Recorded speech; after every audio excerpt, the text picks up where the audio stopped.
Wifi sir की online classes में आपका स्वागत है। बात करते हैं आज फिजिक्स के चैप्टर कार्य शक्ति और ऊर्जा के बारे में। उसे पढ़ने से पहले हम बात करते हैं सामान्य से जनरल साइंस के बारे में। जनरल साइंस 3 पार्टों में बटी है, बायोलॉजी, फिजिक्स और केमिस्ट्री। बायोलॉजी का जनक अरस्तु को माना जाता है, फिजिक्स का जनक न्यूटन को माना जाता है, जबकि केमिस्ट्री का जनक लेवोसियर को माना जाता है। इसे जुड़ा हुआ क्वेश्चन पूछ लेते हैं कि नोबेल पुरस्कार किस क्षेत्र में नहीं दिया जाता। तो वर्तमान समय के अंदर नोबेल पुरस्कार 6 क्षेत्रों में दिया जाता है। नोबेल पुरस्कार 6 क्षेत्रों में दिया जाता है। नंबर 1 बायोलॉजी यानी कि चिकित्सा क्षेत्र में दिया जाता है, चिकित्सा क्षेत्र में दिया जाता है। नंबर 2 भौतिक विज्ञान में दिया जाता है या भौतिक क्षेत्र में दिया जाता है।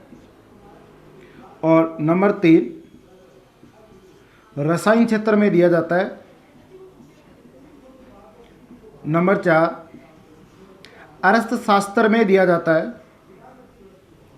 नंबर 5 शांति के क्षेत्र में दिया जाता है। और नंबर 6 साहित्य के क्षेत्र में दिया जाता है। तो कई बार एग्जाम में क्वेश्चन पूछ लेते हैं कि किस क्षेत्र में नोबेल पुरस्कार नहीं दिया जाता। तो देखो, चिकित्सा के क्षेत्र में दिया जाता है, भौतिक के क्षेत्र में दिया जाता है, रसायन के क्षेत्र में दिया जाता है, अर्थशास्त्र के क्षेत्र में दिया जाता है, शांति के क्षेत्र में दिया जाता है और साहित्य के क्षेत्र में दिया जाता है। जो फिजिक्स अपने जो साइंस है इसके अंदर बायोलॉजी, फिजिक्स, केमिस्ट्री 3 तो ये शामिल हो गए, बाकी 3 इकोनॉमिक्स, फिजिक्स और लिटरेचर शामिल हो गए। तो 6 क्षेत्रों के अंदर नोबेल पुरस्कार दिया जाता है। तो बात करते हैं अपने टॉपिक पे, और टॉपिक रहेगा कार्य शक्ति और ऊर्जा। तो कार्य शक्ति ऊर्जा पढ़ने से पहले हम बात करेंगे केवल कार्य की, उसके बाद में नंबर आएगा शक्ति का, और लास्ट में बात करेंगे ऊर्जा के बारे में। तो देखो, सबसे पहले कार्य के बारे में। कार्य क्या होता है? तो कार्य यानी वर्क के बारे में। तो देखो, सबसे पहली बात आती है कि कार्य क्या होता है। किसी वस्तु में बल लगाने से अगर उसके स्थान में परिवर्तन होता है, अर्थात वस्तु में विस्थापन होने के द्वारा जो कार्य संपन्न होता है वो कार्य में काउंट होगा, गिनती की जाएगी। यानी आप कह सकते हो कि विस्थापन क्या है। तो सबसे पहले विस्थापन की चर्चा करते हैं। विस्थापन का सिंबल एस हो जाएगा, कई जगह डी भी प्रदर्शित किया जाता है विस्थापन एस के द्वारा। अगर किसी व्यक्ति का घर यहाँ है और वो यहाँ से कोचिंग जाता है, मान लो इन दोनों के बीच की दूरी है, सीधी दूरी 2 किलोमीटर। इसकी जाने की जो कुल लंबाई है, कुल दूरी है, हो सकता है 8 किलोमीटर हो, 10 किलोमीटर हो, ये तो चली गई कुल दूरी होती है। लेकिन उसके प्रारंभिक स्थान और अंतिम स्थान के बीच की सीधी दूरी विस्थापन कहलाती है। उसी प्रकार जब किसी वस्तु पर बल लगाया जाता है, किसी वस्तु पर बल लगाया जाता है और बल लगाने से उसके विस्थापन में बदलाव होता है तो किया गया कार्य माना जाएगा। ठीक है, तो कार्य क्या होता है? किसी वस्तु पर बल लगाने से, किसी वस्तु पर बल लगाने से अगर विस्थापन बदलता है, क्या बदलता है? विस्थापन बदलता है तो किया गया कार्य माना जाएगा। और जो वर्क होता है, कार्य होता है, इसका जो प्रतीक होता है वो W होता है, जबकि कार्य का SI मात्रक, SI यूनिट होती है। ठीक है, SI यूनिट इसकी जूल होती है। अब कार्य करने के आधार पे कार्य 3 भागों में बटा होता है। जब विस्थापन बल की दिशा में हो, जब विस्थापन बल की दिशा में नहीं हो, तीसरा गुरुत्वीय बल के प्रभाव में कोई कार्य किया जाता है। तो कार्य करना 3 प्रकार से होता है और कार्य एक अदिश राशि है। तो सबसे पहले बात करते हैं, जब वस्तु का विस्थापन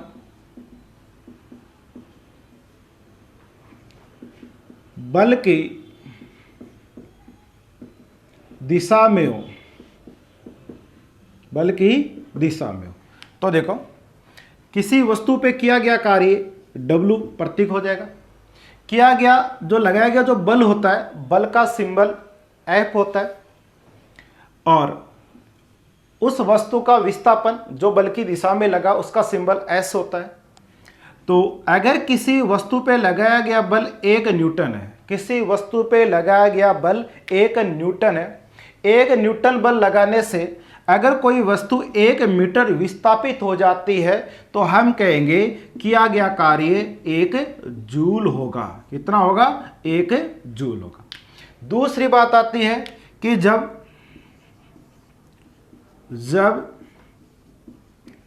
वस्तु का विस्थापन बल की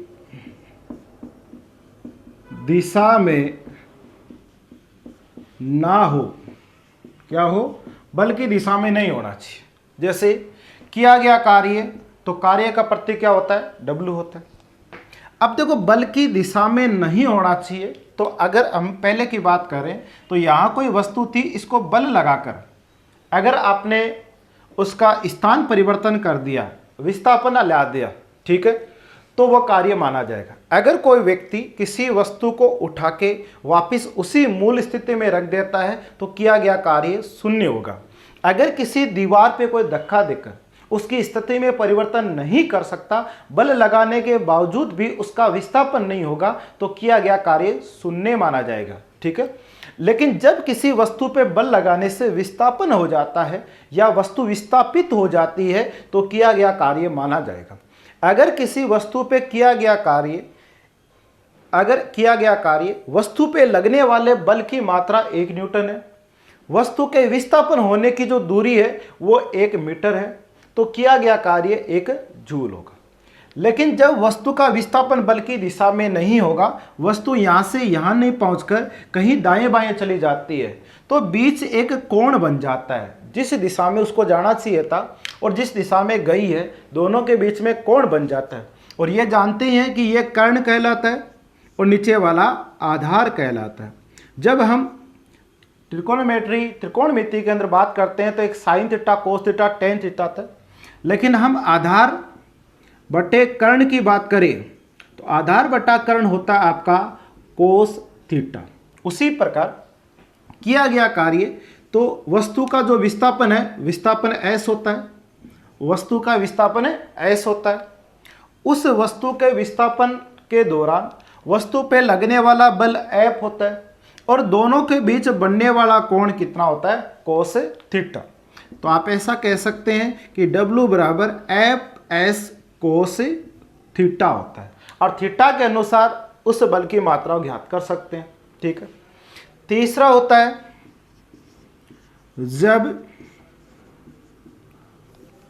जब विद्युत गुरुत्वीय क्षेत्र में बल के प्रभाव में किया गया संपादित कार्य, अगर किसी गुरुत्वीय बल के अंदर कोई काम होता है तो वो कितना होगा?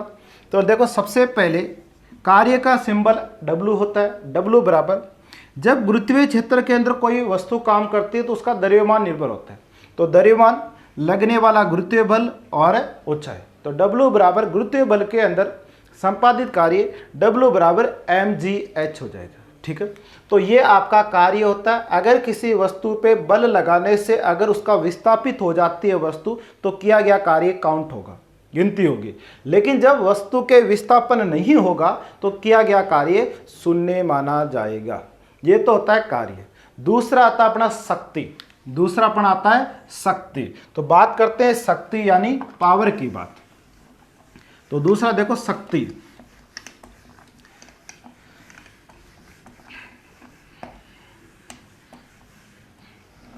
सबसे पहले शक्ति क्या होती है?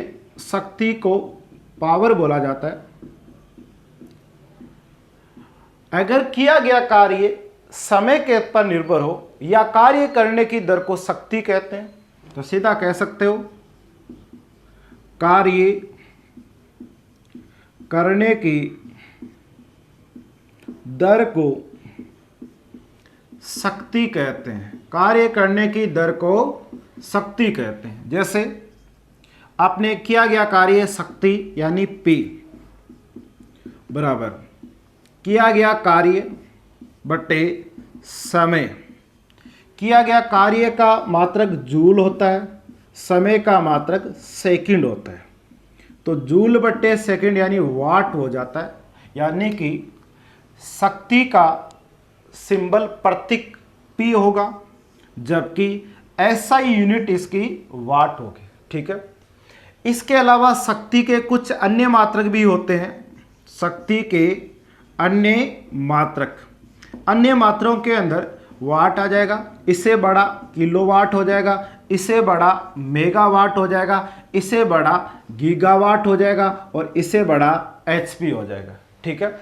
बात करें कि ये किस में काम लेते हैं, तो मशीनों की शक्ति को मापने के लिए वोट से बड़ा किलोवाट हो जाएगा, मेगावाट हो जाएगा, गीगावाट हो जाएगा और HP हो जाएगा, हॉर्स पावर हो जाएगा।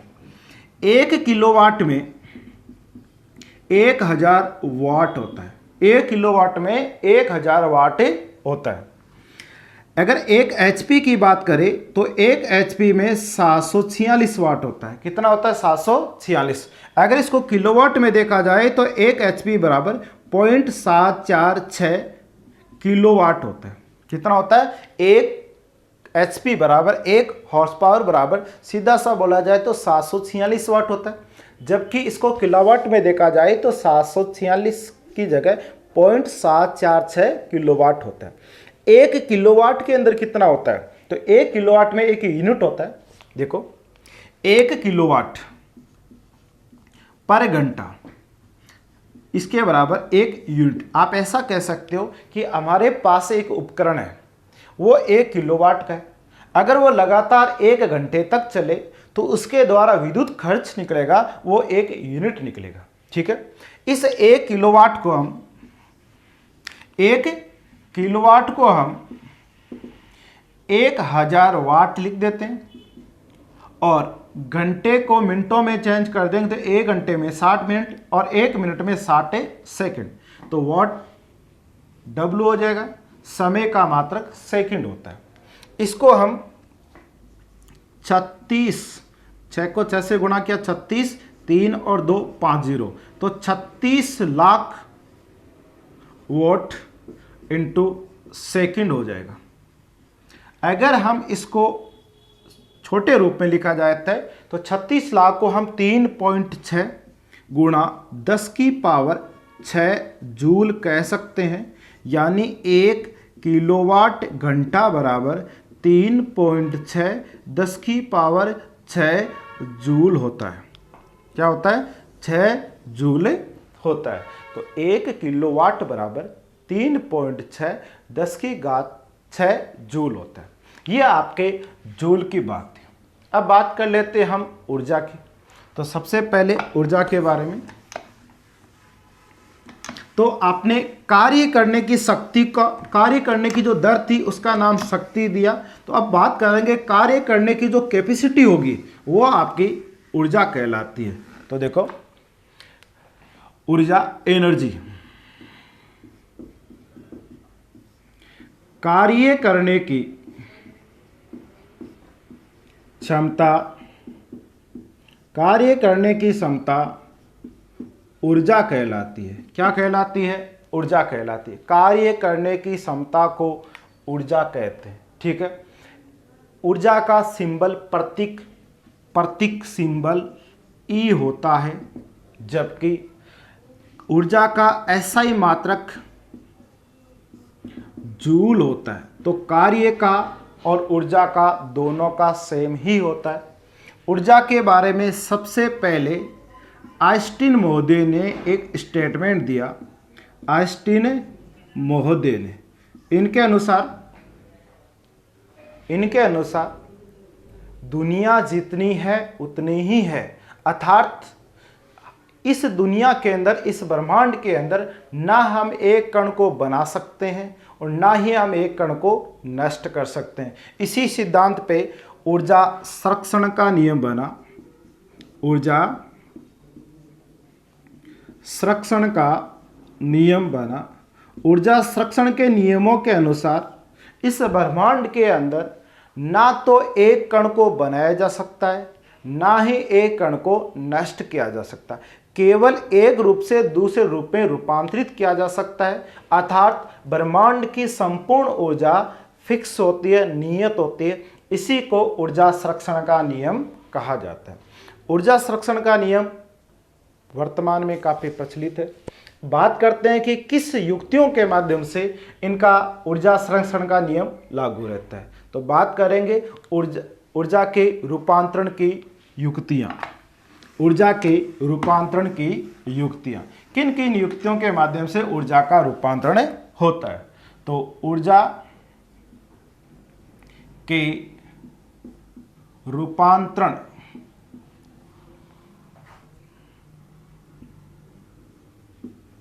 की युक्तियां।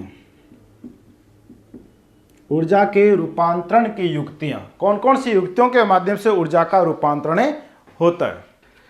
आगे बात करते हैं ऊर्जा के रूपांतरण की युक्तियां, किन किन युक्तियों के माध्यम से ऊर्जा का रूपांतरण होता है। सबसे पहला आता है नंबर 1, विद्युत मोटर।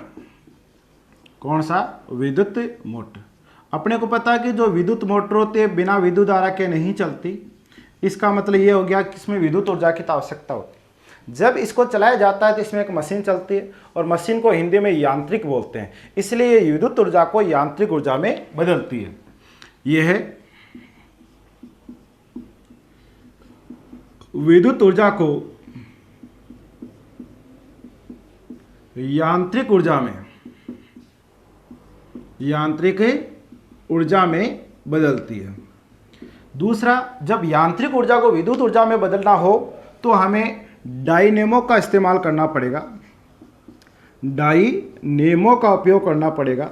और डायनेमो क्या करता है, जो एक मशीन होती है, यांत्रिक ऊर्जा होती है, उस मशीन से वापस इलेक्ट्रिसिटी विद्युत धारा उत्पन्न की जाती है। तो आप ऐसा कह सकते हैं कि यह यांत्रिक ऊर्जा को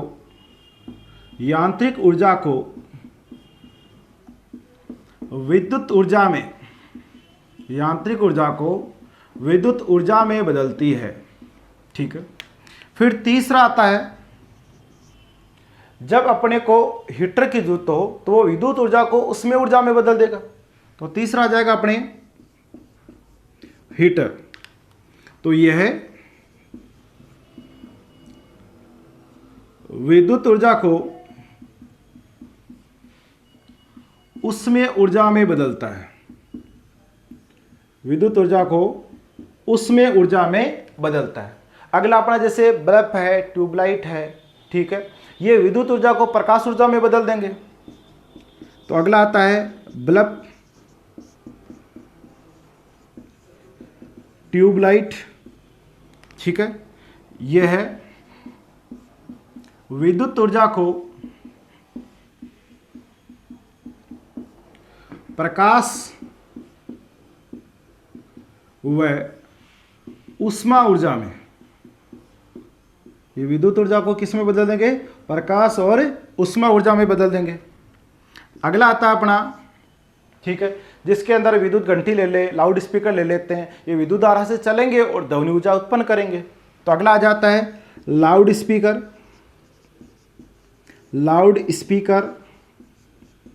विद्युत घंटी, ठीक है, यह है विद्युत ऊर्जा को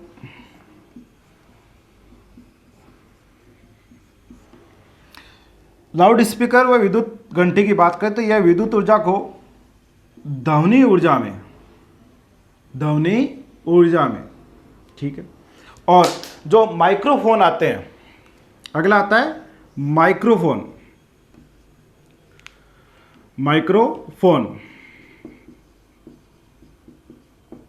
और जो माइक्रोफोन होते हैं तो यह है उल्टा काम करेंगे, पहले से लाउड स्पीकर से जस्ट रिप्लाई हो जाएगा इसके। तो ये ध्वनि ऊर्जा को विद्युत ऊर्जा में, तो ये ध्वनि ऊर्जा को किस में बदल देंगे? विद्युत ऊर्जा में बदल देंगे। अगली बात करते हैं, ठीक है, जिसके अंदर हम ले लेते हैं आपके सौर सेल, जो प्रकाश ऊर्जा को विद्युत ऊर्जा में बदलेंगे। सौर सेल सौर सेल, सौर सेल यह है प्रकाश बोल दो या सौर ऊर्जा बोल दो। तो ये प्रकाश ऊर्जा व सौर ऊर्जा को विद्युत ऊर्जा में बदलते हैं, विद्युत ऊर्जा में बदलते हैं। ठीक है। उसी प्रकार नेक्स्ट आपके फोटोग्राफिक प्लेट होती है, वो प्रकाश ऊर्जा को रासायनिक ऊर्जा में बदल देगी। फोटोग्राफिक प्लेट, फोटोग्राफिक प्लेट, और जो फोटोग्राफिक प्लेट होती है यह प्रकाश व सौर ऊर्जा को, प्रकाश व सौर ऊर्जा को रासायनिक ऊर्जा में बदल देगी, रासायनिक ऊर्जा में बदल देगी। और उसके बाद की बात करें तो आपके जो भाप इंजन होता है वो ऊष्मा ऊर्जा को यांत्रिक ऊर्जा में बदलेगा। भाप इंजन,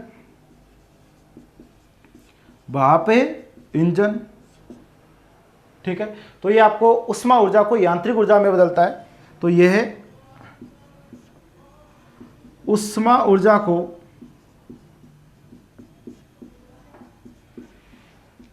यांत्रिक ऊर्जा में बदलता है। उसके बाद की बात करें तो भाप इंजन के बाद में अगला लेते हैं जैसे कोयले का जलना। यह रासायनिक ऊर्जा को आपका, रासायनिक ऊर्जा को प्रकाश ऊर्जा में बदल देगा। जैसे कोयले का जलना, कोयले का जलना, तो ये रासायनिक ऊर्जा को, रासायनिक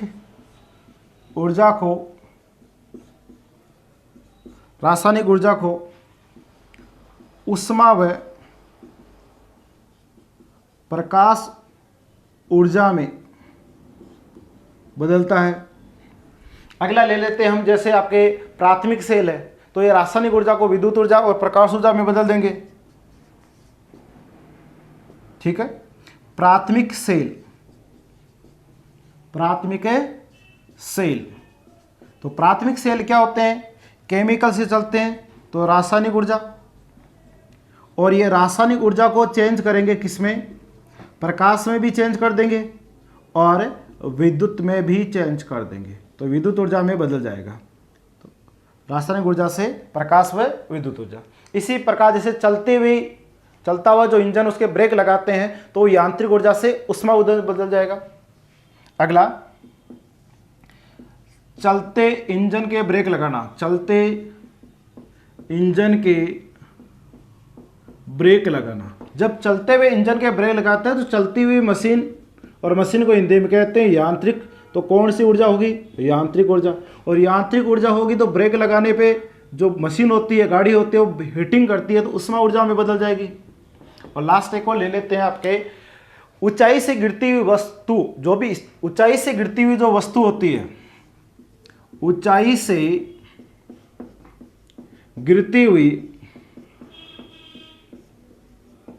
वस्तु, ऊंचाई से गिरती हुई वस्तु, अगर किसी ऊंचाई से कोई वस्तु गिरेगी तो पहले तो उसकी स्थिति में परिवर्तन आएगी। जब स्थिति में परिवर्तन आती है तो उसे कहेंगे स्थितिज ऊर्जा, स्थितिज ऊर्जा। और फिर वो गतिशील बन जाएगी, इसलिए उसमें हो जाएगी गतिज ऊर्जा। तो ये स्थितिज ऊर्जा से किस में बदल जाएगी? गतिज ऊर्जा। तो ऊर्जा का ना निर्माण होता है ना नष्ट होता है, केवल हमने एक रूप से दूसरे रूप में कन्वर्ट किया है। कैसे? अपने पास विद्युत मोटर है, इस विद्युत मोटर को, उस विद्युत ऊर्जा को हमने यांत्रिक ऊर्जा में बदल दिया। जबकि डायनामो होता है वो यांत्रिक ऊर्जा को विद्युत ऊर्जा में कन्वर्ट कर देता है। तो दोनों काम एक दूसरे का रिवर्स करते हैं। तीसरा हीटर होता है तो विद्युत ऊर्जा को ऊष्मा ऊर्जा में बदलता है। अगला बल्ब और ट्यूबलाइट होते हैं, ये विद्युत ऊर्जा को प्रकाश व ऊष्मा ऊर्जा में बदलते हैं। लाउड स्पीकर व विद्युत घंटी होती है, वो विद्युत ऊर्जा को किसमें बदलती है? ध्वनि ऊर्जा में। माइक्रोफोन विद्युत ध्वनि ऊर्जा को किसमें बदल देता है? विद्युत ऊर्जा में। सौर सेल प्रकाश व सौर ऊर्जा को किसमें बदलता है? विद्युत ऊर्जा में। फोटोग्राफिक प्लेट प्रकाश व सौर ऊर्जा को किस में बदलता है? रासायनिक ऊर्जा में। फोटोग्राफिक प्लेट होती है, यह प्रकाश ऊर्जा और इसको रासायनिक ऊर्जा में बदल देगी। भाप इंजन होता है, वो उष्मा ऊर्जा को यांत्रिक ऊर्जा में बदलता है। जबकि कोयला जलता है तो वह रासायनिक ऊर्जा को उष्मा व प्रकाश में बदल देगा। प्राथमिक सेल रासायनिक ऊर्जा को प्रकाश व विद्युत ऊर्जा में बदलते हैं। इसी प्रकार चलते हुए गाड़ी के या इंजन के ब्रेक लगते हैं तो यांत्रिक ऊर्जा उष्मा ऊर्जा में बदलती है। ऊंचाई से गिरती हुई वस्तु होती है वो स्थितिज ऊर्जा से गतिज ऊर्जा में बदलती है। बात करते हैं हम ऊर्जा की। तो देखो, आपने पढ़ा कि ऊर्जा रूपांतरण की युक्तियाँ, और जब ऊर्जा मशीनों के द्वारा प्राप्त की जाती है तो वह ऊर्जा कहलाती है यांत्रिक ऊर्जा। ठीक है, तो मशीनों के द्वारा उत्पन्न ऊर्जा कौन सी ऊर्जा कहलाती है? मशीन विद्युत मोटर था, इसे कौन सी ऊर्जा में कन्वर्ट हुआ? यांत्रिक ऊर्जा में। तो यांत्रिक ऊर्जा की बात करते हैं तो देखो, वर्तमान में यांत्रिक ऊर्जा दो प्रकार की होती है। यांत्रिक ऊर्जा लेते हैं पहले तो।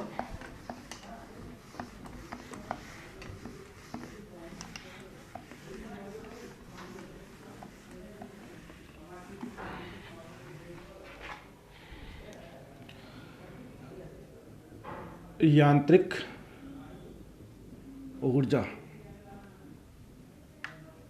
तो आप कह सकते हैं मशीनों के द्वारा उत्पन्न ऊर्जा, मशीनों के द्वारा उत्पन्न ऊर्जा यांत्रिक ऊर्जा कहलाती है।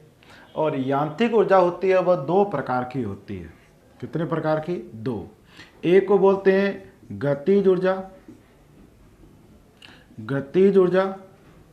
दूसरे को बोला जाता है स्थितिज ऊर्जा, स्थितिज ऊर्जा। एक काइनेटिक एनर्जी हो जाएगी, दूसरी फोनेटिक एनर्जी हो जाएगी। तो बात करते हैं पहले गतिज ऊर्जा क्या होती है, बाद में बात करेंगे स्थितिज ऊर्जा क्या होती है। तो सबसे पहले हम ले लेते हैं गतिज ऊर्जा। यांत्रिक ऊर्जा का पहला पार्ट ले लेते हैं और नाम होता है गतिज ऊर्जा, जिसको काइनेटिक एनर्जी बोला जाता है। तो आप ऐसा कह सकते हैं कि किसी भी गतिशील वस्तुओं में गति के कारण जो निहित ऊर्जा होती है उसको गतिज ऊर्जा कहते हैं। तो आप कहेंगे गतिशील वस्तुओं में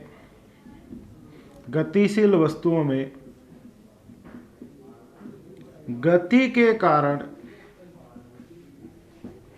निहित ऊर्जा गतिज ऊर्जा कहलाती है। तो गतिशील वस्तुओं में गति के कारण जो निहित ऊर्जा होती है वो कौन सी ऊर्जा कहलाती है? गतिज ऊर्जा। और गतिज ऊर्जा को बोला जाता है काइनेटिक एनर्जी 1/2 mv²। यहाँ पर m वस्तु का द्रव्यमान है, v वस्तु का वेग होता है।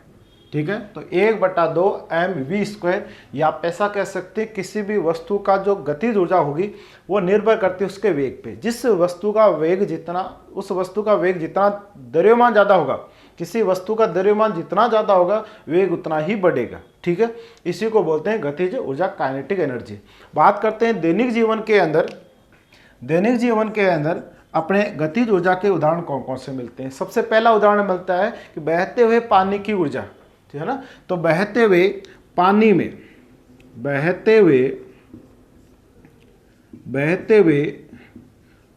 में निहित ऊर्जा, बहते हुए पानी में निहित ऊर्जा होती है, उसको कहते हैं गतिज ऊर्जा।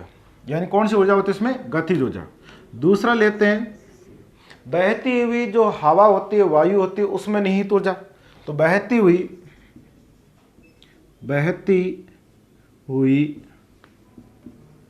वायु में निहित ऊर्जा, बहती हुई वायु में निहित ऊर्जा गतिज ऊर्जा होती है। अगली बात करें जैसे आपके चलते हुए यातायात के साधनों में निहित ऊर्जा, तो अगला आ जाता है चलते हुए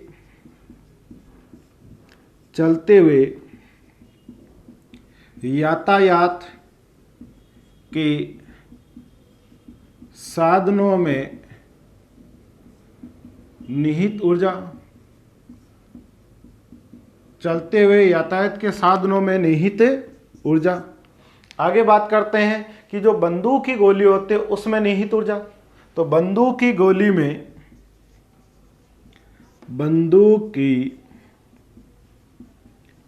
में निहित ऊर्जा, ठीक है। और एक और ले लेते हैं, जैसे आपके चलता हुआ जो तीर होता है और तीर के अंदर जो ऊर्जा होती है वो निहित ऊर्जा होती है। तो चलते हुए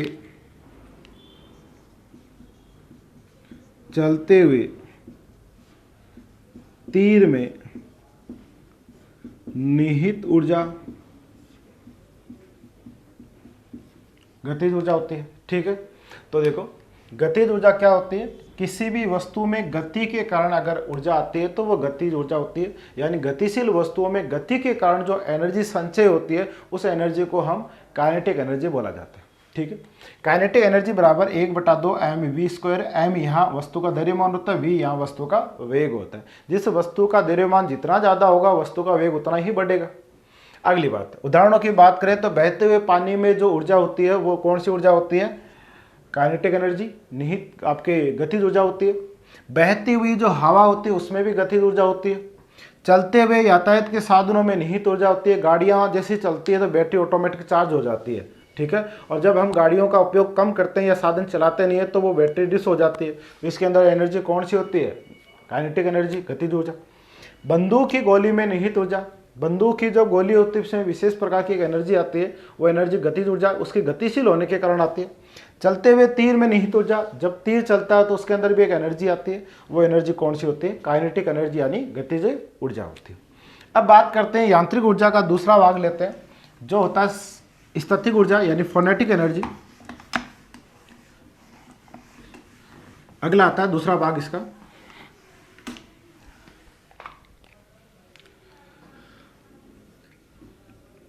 स्थितिज ऊर्जा।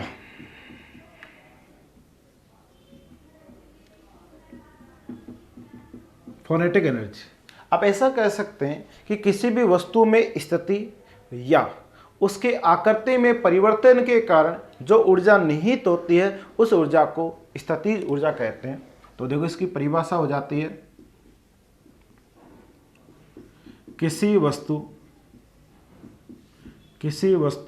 में उसकी स्थिति या आकृति परिवर्तन के कारण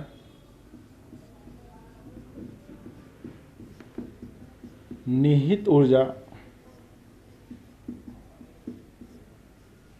स्थितिज ऊर्जा कहलाती है। तो किसी भी वस्तु में उसकी स्थिति या आकृति में जो बदलाव होता है उसके कारण जो निहित ऊर्जा होती है उसको स्थितिज ऊर्जा कहा जाता है। और स्थितिज ऊर्जा फोनेटिक एनर्जी बराबर mgh होता है।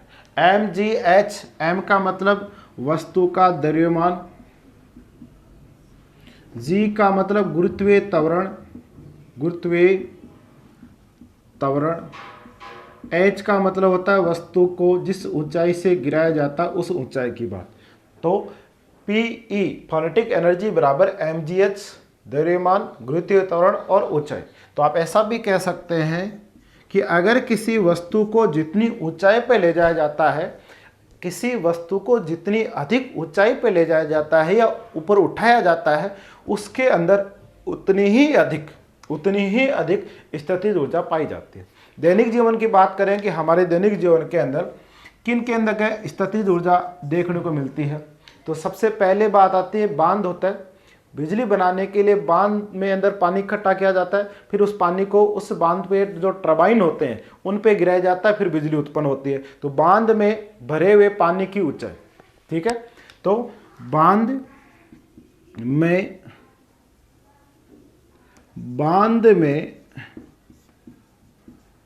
भरे